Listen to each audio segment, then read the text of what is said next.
गणेशाय नमः। श्री सरस्वत्यै नमः। श्री गुरुचरणकमलेभ्यो नमः। ध्येयं सदा परिभवग्नमभीष्टदोहम् तीर्थास्पदं शिवविरिञ्चिनुतं शरण्यम्। भृत्यार्तिहं प्रणतपाल भवाब्धिपोतम् वन्दे महापुरुषते चरणारविन्दम्।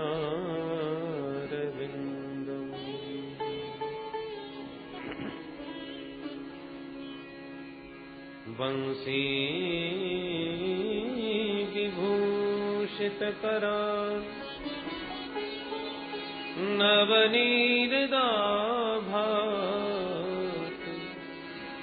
पीताम्बरा तरुणबिम्बफलाधरोष्ठात् पूर्णेन्दुसुन्दरमुखादरविन्दनेत्रात् कृष्णात् परं किमपि तत्त्वमहं न जाने। नारायणं नमस्कृत्य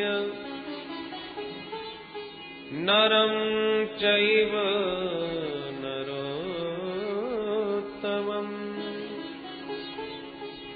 देवीं सरस्वतीं व्यासं ततो जयमुदीरये।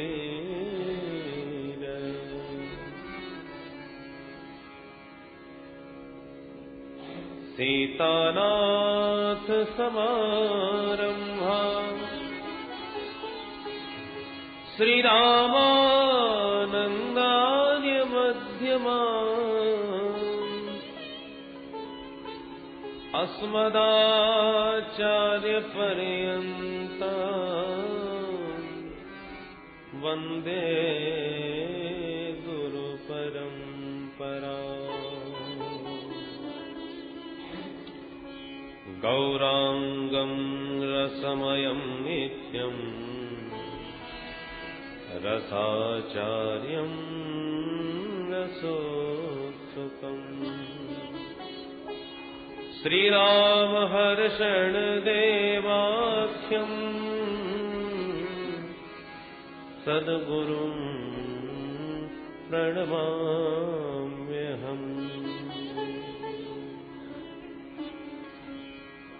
जय जय श्रीराधारमण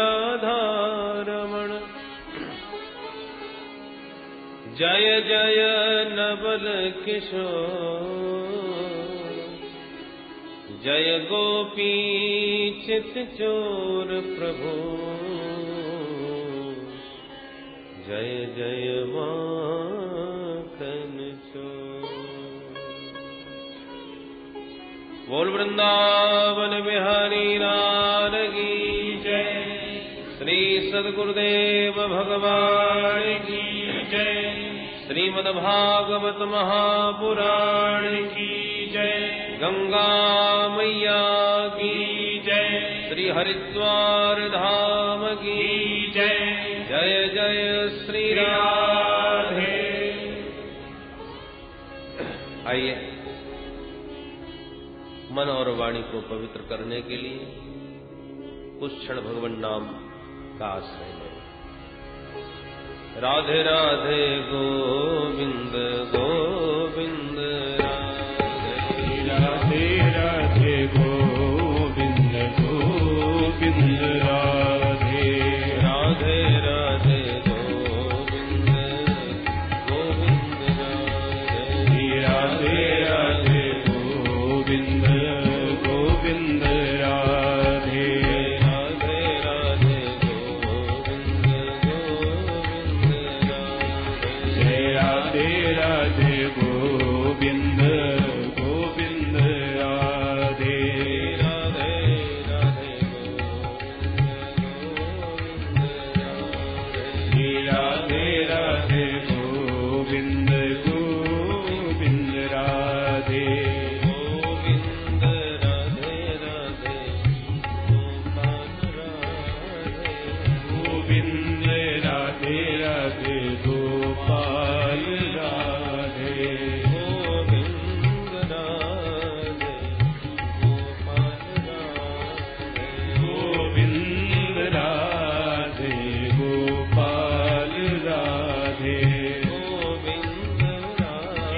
हरि गोविंद राधे राधे राधे राधे राधे गोविंद गोविंद राधे राधे राधे जय राधे राधे गोविंद गोविंद राधे गोविंद राधे गोपाल राधे जय जय गोविंद राधे गोपाल राधे गोविंद राधे राधे गोपाल राधे जय जय गोविंद राधे राधे गोपाल राधे गोविंद राधे राधे गोपाल राधे जय जय गोविंद राधे राधे गोपाल राधे गोविंद राधे गोपाल राधे जय जय गोविंद राधे राधे गोपाल राधे गोविंद राधे गोपाल राधे गोविंद राधे राधे गोपाल राधे गोविंद राधे राधे गोपाल राधे गोविंद राधे राधे गोपाल राधे गोविंद राधे गोपाल राधे गोविंद राधे गोपाल राधे गोविंद राधे राधे गोपाल राधे गोविंद राधे राधे गोपाल राधे गोविंद राधे गोपाल राधे गोविंद राधे गोपाल राधे गोविंद राधे गोपाल राधे गोविंद राधे गोपाल राधे राधे राधे राधे गोविंद राधे जय राधे राधे गोविंद गोविंद राधे राधे राधे गोविंद गोविंद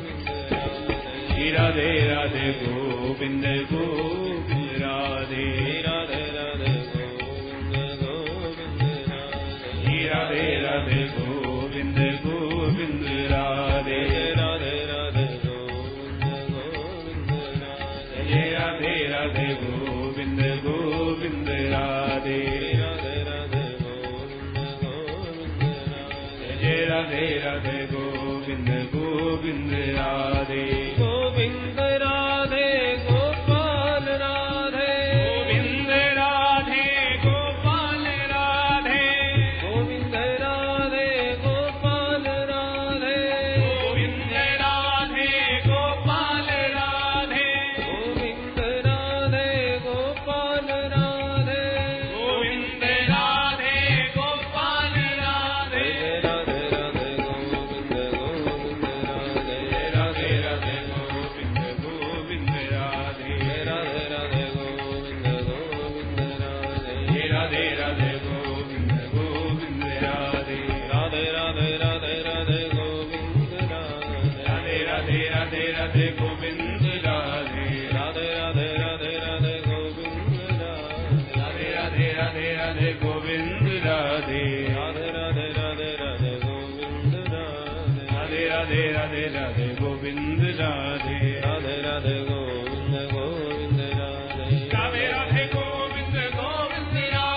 राधे राधे गोविंद गोविंद राधे राधे राधे गोविंद गोविंद राधे राधे राधे गोविंद गोविंद राधे राधे राधे गोविंद गोविंद राधे राधे राधे राधे राधे गोविंद राधे राधे राधे राधे राधे गोविंद राधे गोविंद राधे गोपाल राधे गोविंद राधे गोपाल राधे गोविंद राधे गोपाल राधे गोविंद राधे गोपाल राधे गोविंद राधे गोपाल राधे गोविंद राधे गोपाल राधे गोविंद राधे गोपाल राधे गोविंद राधे गोपाल राधे बोल राधा गोविंद भगवान की जय भक्त वत्सल भगवान की जय जय जय श्री राधे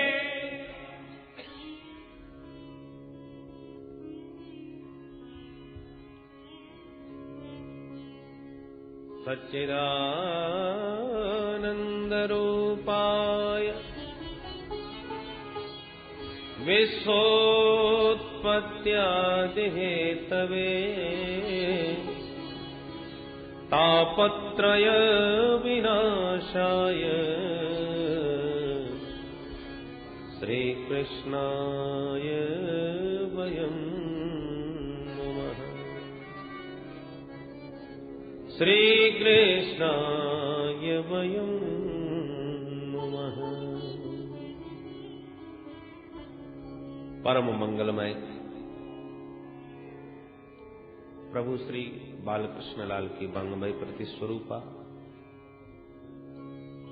श्रीमद् भागवत महापुराण ज्ञान यज्ञ सप्ताह का विगत कई वर्षों से इस वर्ष पुनः इस वैसाखी के पावन पर्व पर मां गंगा के पुलिन पर संत महापुरुषों के सानिध्य में आज प्रारंभ होने जा रहा है। भगवान के मंगलमय स्वरूप का ध्यान करते हुए कथा का शुभारंभ करें। भगवान का स्वरूप कैसा है? सत घन चित घन आनंद घन है। ऐसे भगवान सच्चिदानंद स्वरूप जो समस्त विश्व का पालन, सृजन और संहरण तीनों के जो हेतु हैं, जिनकी पावन चरण शरण ग्रहण करते ही जीव के तापत्रय समाप्त हो जाते हैं, ऐसे गोविंद के पाद पद्मों में हम सब मिलकर के बारंबार प्रणाम करते हैं। महाभागवत श्री सुखदेव जी का ध्यान करते हुए नैमिषारण्य की पावन भूमि में सूत जी महाराज सौनकादि ऋषियों को ये मंगलमयी कथा सुना रहे हैं। हम भी अपने मन को वहीं लेकर के चले। 88,000 श्रोता समुदाय के मध्य सौनक जी प्रधान श्रोता बन के विराजमान हैं, जो सबका प्रतिनिधित्व कर रहे हैं। और आयु में जो छोटे हैं, ऐसे श्री सूत जी महाराज व्यास पीठ पर सुशोभित हो रहे हैं। सौनक जी महाराज आयु में बड़े हैं, पर वयोवृद्ध होकर के भी श्रोता बन करके बैठे हैं। और इनकी विशेषता क्या है? कथामृत रसास्वाद कुशल। भगवान का कथामृत पान करने में परम कुशल है। महान विद्वान और वयोवृद्ध होकर के भी एकदम अनभिज्ञ बन जाते हैं जब श्रोता बन के बैठते हैं, तब जैसे हमको कुछ आता ही ना। यही इनकी कुशलता है। आज सौनक जी सूत जी को नमन करते हुए पूछते हैं, महाराज अज्ञान ध्वांत विध्वंस कोटि सूर्य समप्रभ सूताख्या हि कथा सारम मम कर्ण रसायनम। हे सूत जी महाराज, हम लोगों का हृदय अज्ञान के घोर अंधकार से व्याप्त है। ये त्रिभुवन के अंधकार को दूर करने में तो सूर्य भगवान समर्थ हैं, पर जीव के हृदयगत अंधकार को सूर्य भगवान की किरणें दूर नहीं कर सकती। उस अज्ञान तिमिर को ध्वस्त करने के लिए सूत जी महाराज आपके पास करोड़ों सूर्य के समान ज्ञान का प्रकाश है। कोटि सूर्य समप्रभ, वह ज्ञान की एक किरण हम लोगों के हृदय पटल पर भी डाल दीजिए, ताकि हमारा अज्ञान तिमिर ध्वस्त हो जाए। हम ये जानना चाहते हैं कि भक्ति, ज्ञान और वैराग्य को बढ़ाने के लिए वैष्णव लोग क्या करते हैं। ऐसा कौन सा कार्य किया जाए जिससे माया मोह का निवारण हो जाए। देखिए महाराज, अब घोर कलिकाल आ गया है, लोगों की आसुरी वृत्ति हो गई है। हर प्राणी क्लेश से आक्रांत है, ऐसे प्राणियों का कैसे कल्याण होगा? जो पवित्र को भी पवित्र कर दे, मंगलों का भी मंगल कर दे, और भगवत प्राप्ति का जो सरलतम साधन आप समझते हो, वो कृपा करके आज हमें बतला दें। क्योंकि आपके ऊपर गुरुदेव भगवान की बड़ी कृपा है। संसार में किसी को चिंतामणि मिल जाए, चिंतामणि का चमत्कार है, जिस वस्तु का चिंतन करो वही वस्तु प्रदान कर देती है, संसार की कोई भी वस्तु हो। और कल्प वृक्ष का भी चमत्कार है, उसके नीचे जो कल्पना करो वो स्वर्ग की संपत्ति को भी प्रकट कर देगा। पर चिंतामणि और कल्प वृक्ष में भी ये सामर्थ्य नहीं है जो परमात्मा को प्रकट करके दिखा दे या ब्रह्म साक्षात्कार करा दे। ये सामर्थ्य तो केवल गुरुदेव भगवान की कृपामयी छाया में है, और वो कृपामयी छाया गुरुदेव भगवान की आपको प्राप्त है सूत जी महाराज। इसलिए आपके लिए कुछ भी दुर्लभ नहीं। गुरु कृपा से तो जो बड़े बड़े योगियों को दुर्लभ वैकुंठ है, वह भी अति सुलभता से प्राप्त हो सकता है। चिंतामणिर्लोक सुखम सुरद्रुः स्वर्ग संपदम प्रयक्षति गुरु प्रीतो वैकुंठम योगी दुर्लभम। इसलिए हे सूत जी महाराज, गुरु कृपा का प्रसाद हमको भी कृपा करके प्रदान करें।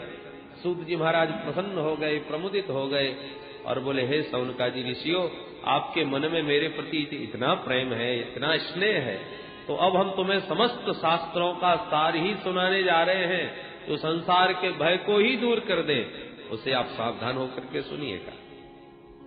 जब कोई व्यक्ति कोई कीमती वस्तु देता है ना, तो सावधान कर देता है देने वाले को, जरा संभाल के रखिएगा। ऐसे ही वक्ता जब कोई विशिष्ट बात कहने जाता है तो श्रोताओं को सावधान कर देता है। और श्रोताओं से निवेदन है कि कथा के बीच में कृपा करके ना आना, आप उन्हें वहीं रोक दीजिएगा। बोलो जय श्री कृष्ण।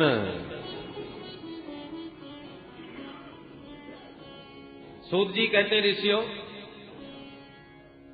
संसार में सबसे बड़ा डर काय का है? मरने का। मृत्यु का भय प्रत्येक प्राणी को भयाक्रांत रखता है, और इसका नाम है मृत्युलोक। जो आया है उसका जाना सुनिश्चित है। संसरती इति संसार, ये सरकता रहता है, खिसकता रहता है। कोई कितना भी पकड़ने का प्रयास करे, ये किसी की पकड़ में नहीं आता। तो संसार सरक रहा है और हम चाहते हैं कि ऐसा ही बना रहे हमारे पास, और हमारे चाहने पर भी जब हमारे से खिसक जाता है तो हमको बड़ा कष्ट देता है। तो इस संसार भय को समाप्त कर देने के लिए महाभागवत श्री सुखदेव जी महाराज ने श्रीमद् भागवत संहिता को कलिकाल में प्रकट किया है।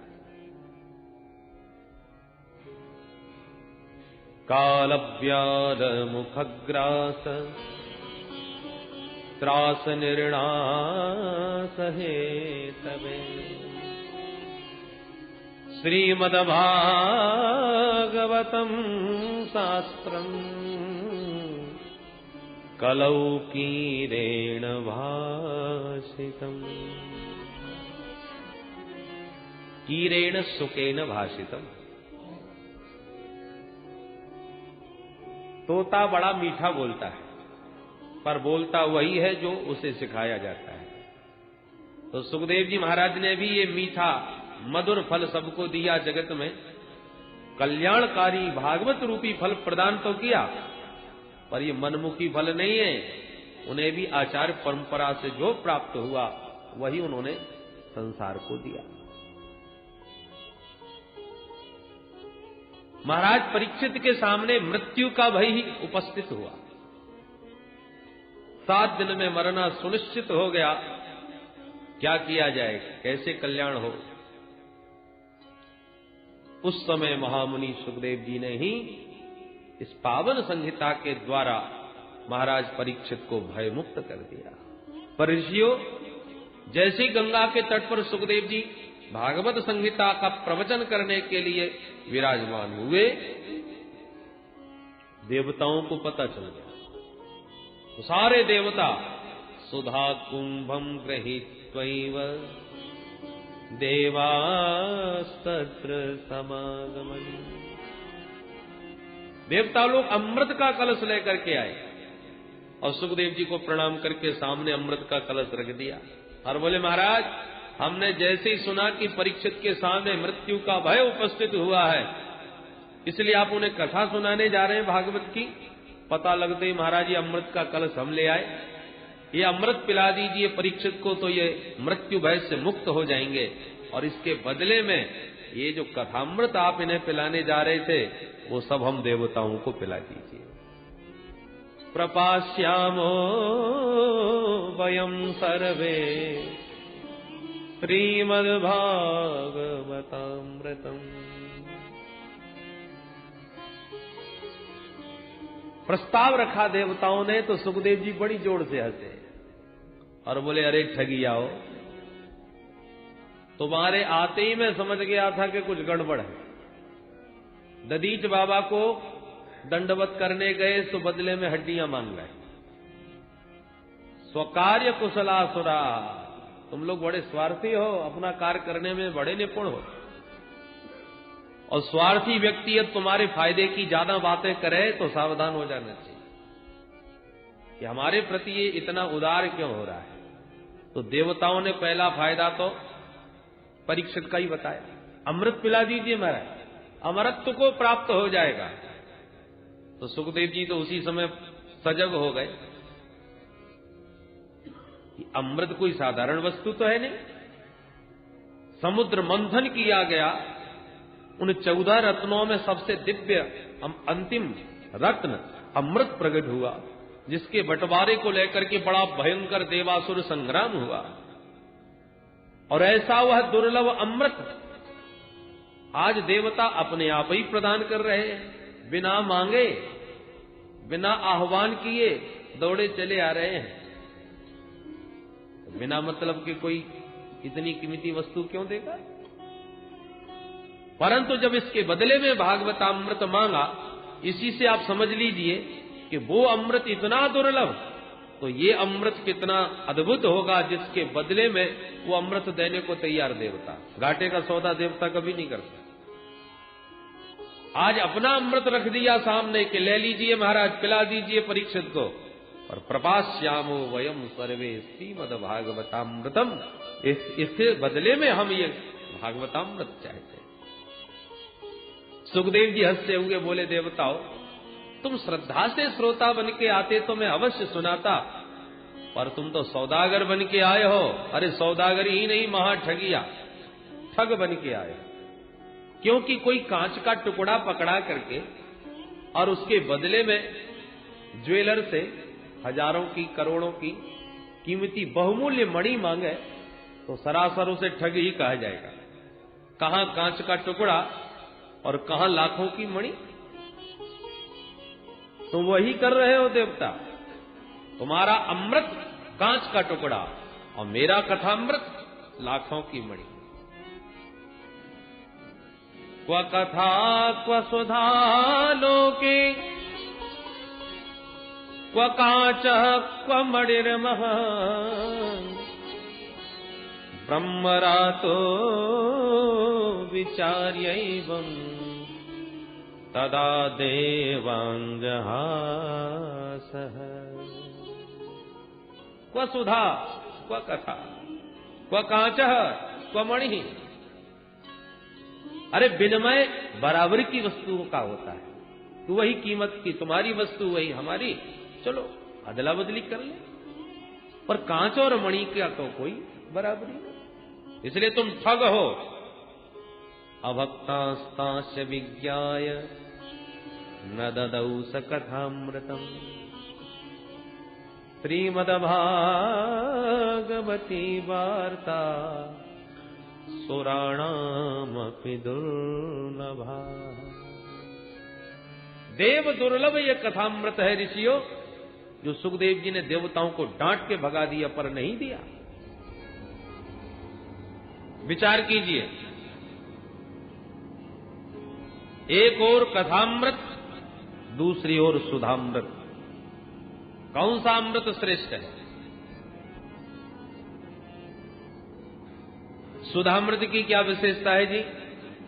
बोले सुधामृत का ये वैशिष्ट्य है कि जो बड़े बड़े सुकृतवान पुण्यात्मा जब इस मृत्युलोक से देह त्याग करके स्वर्ग में पहुंचते हैं, तब उन्हें ये दिव्य अमृत प्राप्त होता है। और कथामृत की क्या विशेषता? बोले कथामृत के लिए तो कोई पुण्यात्मा हो या दुष्टात्मा हो, पतितात्मा हो, पापात्मा हो, कोई कैसा भी हो, जो आवे ये अमृत सबको पिलाया जाता है, सबके लिए सुलभ है। तो पहली विशेषता तो यह है कि स्वर्ग का सुधामृत पक्षपाती है, भेदभाव करता है, और हरि का कथामृत निष्पक्ष है, जो आवे सबको मिलता है, अभेदवादी है। दूसरी विशेषता, स्वर्ग का अमृत पीने वाले देवताओं के सनई सनई सुकृत क्षीण होते चले जाते हैं, और क्षीणे पुण्य मर्त्यलोकम विशंति। पुण्य समाप्त होते ही वो धरातल पर गिर पड़ते हैं। और हरि कथामृत की क्या विशेषता है? बोले कल्मषापहम। स्वर्ग का सुधामृत पुण्यापहम और हरि कथामृत कल्मषापहम। वो अमृत स्वर्ग का पुण्यों को क्षीण करके ऊपर से नीचे गिराता है, और हरि कथामृत पापों को, कल्मषों को नष्ट करके हरि के परम पद को प्रदान कराता है। तो बताइए कौन सा अमृत श्रेष्ठ माने जाए? बोलो जय श्री कृष्ण। स्वर्ग सुधामृत दीर्घ जीवी बनाता है, हरि कथामृत दिव्य जीवी बनाता है। स्वर्ग का सुधामृत अमरत्व प्रदान करता है, तो हरि का कथामृत अभयत्व प्रदान करता है। हर दृष्टि से दिव्य है। सुखदेव जी ने तौल करके निर्णय दिया है, जहां पर विष्णुरात श्रोता हो और ब्रह्मरात वक्ता हो, ऐसे श्रोता और वक्ता को कौन छल सकता है? परीक्षित कोई साधारण श्रोता नहीं। माता के गर्भ में ही अश्वत्थामा के ब्रह्मास्त्र से बचाने के लिए परमात्मा ने स्वयं दर्शन दिया। गर्भ में जाकर परीक्षित को कृपा प्रदान करी। और सुखदेव जी महाराज को भी मां के गर्भ में ही भगवान ने आशीर्वाद दिया, तब मां के गर्भ से 12 साल के बाद बाहर आए। तो भागवत के मुख्य वक्ता और श्रोता दोनों ही मां के गर्भ में भगवान की कृपा का कवच धारण करके प्रकट भये हैं। इसलिए भला संसार में इनको छलने वाला, ठगने वाला कौन? हरि कथामृत के परम रसिक हैं। इसलिए सुखदेव जी ने डांट करके देवताओं को भगा दिया